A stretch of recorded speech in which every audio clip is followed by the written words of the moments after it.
Hello and welcome to the Friday night sports edition of The Drum. I'm Steve Cannane. Coming up, is it time to punt the punter? Ricky Ponting responds to suggestions he should no longer be captain. Commonwealth Games athletes go all Led Zeppelin in the village. And former Test opener Matthew Hayden joins us on The Drum. That's a little later. Our panel tonight, Anthony Sharwood from Alpha Magazine, journalist and author John Ellicott, and Amanda Shalala from ABC News 24. First up tonight, we farewell the Delhi Commonwealth Games. At one stage, it looked like they might not happen at all, but in the end, India pulled it off with just a few fumbles. Australia ended the event way ahead on the medal tally. And last night, the baton was passed to the next host city, Glasgow. The man heading up the 2014 Games says despite the controversies, the Indian experience was a positive one. Building a brand takes a number of games, and the games that Melbourne staged were, in my view, the best ever to date. I mean, they were a truly great games. I was there, I loved it. So the brand was in a good condition. India's done it in a different way. And, you know, what does it mean by the brand? The brand means about, you know, nations participating. India is a sleeping giant. If we can get India in these sorts of sports, the quality of the programme there will be on offer will be enhanced as well. And I think that's something we mustn't lose sight of, because this is a Games about sport. And whilst there were a huge number of challenges in the run-up to the Games, once the sport got underway, I think we saw a gradual shift in attitude, because it came back to what this is about, letting the athletes do what they are best at. And were the Delhi Games a success?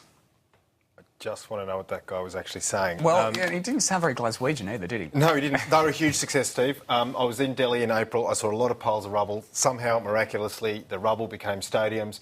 The games went well. Stadiums weren't always full. They were often empty. But the Commonwealth Games live on. I think they were a huge success. I think everyone wants to say, oh, they're second-tier, competition. They're no Olympics. But you've got to look at the experience that athletes get in the environment of a Games. You know, Steph Rice bloods herself in the Games environment. They're staying in an athlete's village. Everything's different for an athlete. They get the hang of that, and then she goes to Beijing and wins 3 golds. I think we're going to see a lot of it. This is an Australian perspective. We're going to see a lot of Australian athletes kick on from here, thanks to their experience of Delhi. John, what do you think? Oh, I think it's a great test of stamina for the athletes to go to these Games. I think it's great that the federations offered them to country out of the normal circle. And I think the Indians actually did a great job in the end. I know there was so much controversy to start with, but they appeared to pull it off, which I think was great for India. And a lot of those fears that we all had at the start seemed to evaporate nicely over time. I had some inside information from someone working the bowls coverage, and it was a bit of a nightmare for commentators going out to venues. They were stuck out there for like 10 hours in the heat and no food, and had to be careful of what they did, and got frisked every so often. But all in all, I think, you know, India can be proud of what it did. Amanda, what's your take on it? I think with events like these, it's important to remember it's not just about the sport. It's about something bigger than that. There is a bigger picture behind this, and not just from an Australian perspective. If you look at those smaller countries that were able to be a part of this, and I think there was a Tongan swimmer that made the final of a swimming event for the first time ever, and he said there wasn't even a 50-metre swimming pool in Tonga. So those are the sorts of really great stories that you get out of the Games. And it wasn't a raging success in terms of the way it was executed, but this is the way India does things. I think we're very different in the way we do things in Australia. It's very meticulously organised, but even in the cricket, you know, here we have super soakers when it rains to come and clean up the pitch. In India, they get about a dozen women with rags to clean up the pitch. So they're always a little bit unconventional, but they do manage to get the job done. And so you pointed out in your article on The Punch today, one of the great things about the game was how poorly New Zealand did. I just love this. I love it so much. I know they beat us in the netball last night in, double overtime, but Careful, mate, I have to work with Kiwis. Well, I want you to go and tell them the following things, John, and I want you to remember every word I say. Tell them that they won 6 gold medals and we won 74, I think.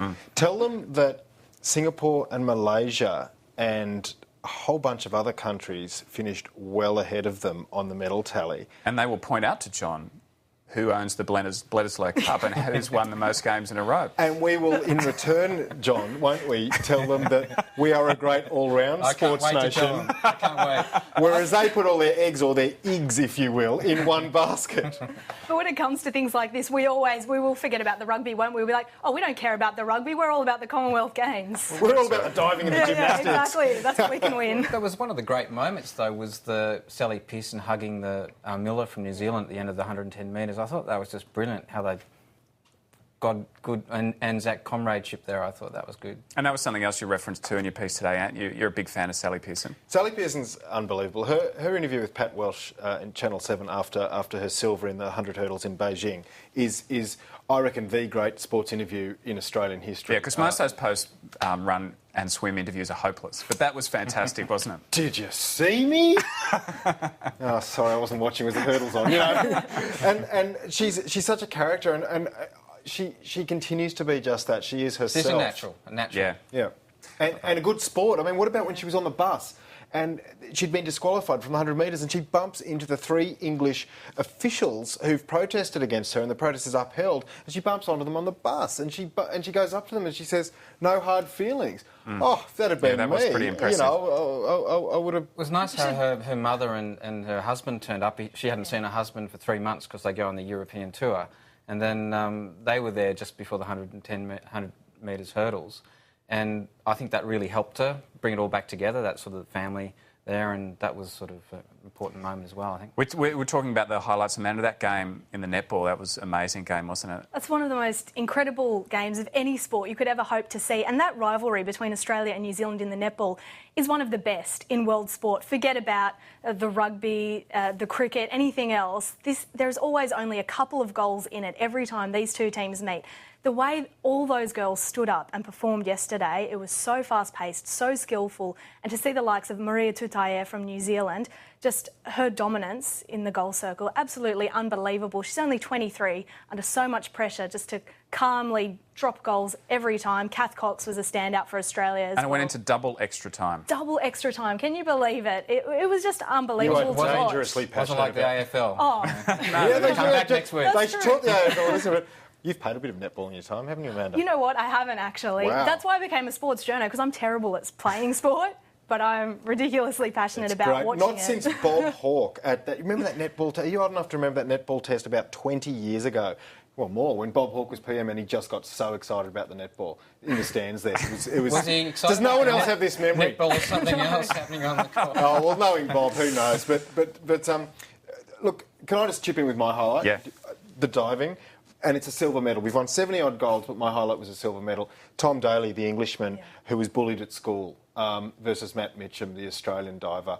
And they just went dive for dive. The lead swapped about 3 times, and Mitcham's last dive was no good, unlike in Beijing, where he pulled out 110 points to pip the Chinese diver. It was just riveting. And these were 2 world-class athletes. They're the 2 best in the world at the moment. And... you know, don't tell me the Com Games is an unworthy event when it throws up evenings of entertainment like that. John, any other highlights for you? Well, obviously Jeff Hugel's great win in the butterfly. Yeah. I mean, I think that's what got everyone worked up. Just amazing for people to follow his recovery. I think someone I know very close said he'd actually lost their body weight to get back to where he was. Yeah. And so, I mean, he's a great inspiration to anyone who wants to get back on the athletic treadmill. So, and there's been a few athletes letting off some steam in the village by the sounds of it. An athlete has been sent home for disciplinary reasons, but for some reason they won't reveal who it was or what it was about. And a washing machine has been thrown out of an apartment. Now, I know it's not quite your Keith Moon drive a car into the hotel pool, but it's a bit trashing, isn't it? Look, there's a silly way of looking at this. Let's start with that. Yeah. You know, the rinse cycle simply will not work. You know, we all heard about the problems in the athletes' village, but this and the 2 serious things. One, that Australian Commonwealth Games Association Chief Perry Crosswhite won't tell us who they sent home. It'll come out. It'll come out. Yeah. It's terrible. I mean, will you tell us who won the medals? I bet you will. So you've got to tell, you know, you've got to have both sides of the story. I mean, that is utterly ridiculous. sort of ironic that the athletes are now trashing the village when we were That's the other way around at the start, They were complaining about what it was like at the start. Well, tough times for Australian cricket. The national team has slipped to 5th in the world rankings. after losing to India in Bangalore. It was Australia's third straight Test defeat, the first time that's happened in 22 years. Former Australian fast bowler Geoff Lawson has said it's time Ricky Ponting stood down from the captaincy, but the captain says he's still the right man for the job. I've got no doubt about that at all. Even with my batting over in India, I felt that I was really back on top of my game again after a reasonably lean 12 months for me last year with the bat. So, disappointing as well over there not to have capitalised on some of the great starts that I got. But that's the game of cricket, I'm still learning about my own game and my captaincy. And, if the rest of the players can learn a bit from that trip, then it should hold us in good stead for the summer. And Ricky Ponting is getting good at doing tough press conferences, isn't he? How was the mood because you were out there at the one at the airport? How was it? That was my unwavering wrist holding one of those microphones there, Steve. It was. I expected it to feel a bit like a lynch mob. It wasn't that bad. I mean, there was a lot of anger in Australia at Ricky Ponting's, field settings, but he made it clear they were Nathan Horitz's field settings. I mean, Shane Warne was wrong. This whole storm is a storm in the proverbial teacup. It's wrong. Ricky Ponting did not set the defensive fields for Nathan Horitz. So why didn't he when he's the captain? Well, a bowler trumps a captain on a cricket field. A bowler can say... Can I just say from my experience that's not true?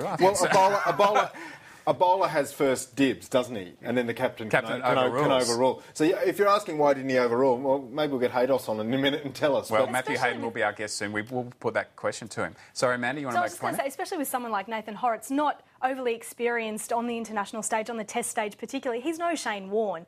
He shouldn't be setting his own fields, really, especially in those conditions in India. And I think Ponting really dropped the ball on this one. John, what do you make of it? I think I agree with Anthony. It's been blown up out of all proportions, really. I think the issue is, should you attack a captain who is working hard to get a result, and is that sacred territory that you shouldn't go to? But it's all this Twitter stuff that's become the smallest Twitters now becomes a major page lead news story. I think Warne with his experience is allowed to make calls on things, and I really don't think it's such a big deal as people are making out. What the big deal is why Australia lost 2 tests. And well, I'll tell you why they lost the first one. They lost the first one because Mitchell Johnson had the Indian batsman plumb LBW, and it wasn't given. I mean, though Ishant Sharma was not necessarily out the wicket before the wicket so before. India had a bit of bad luck. Swings and roundabouts, Steve. I thought if I went with swings, he wouldn't get me on the roundabout. Australia was unlucky in that first Test match, but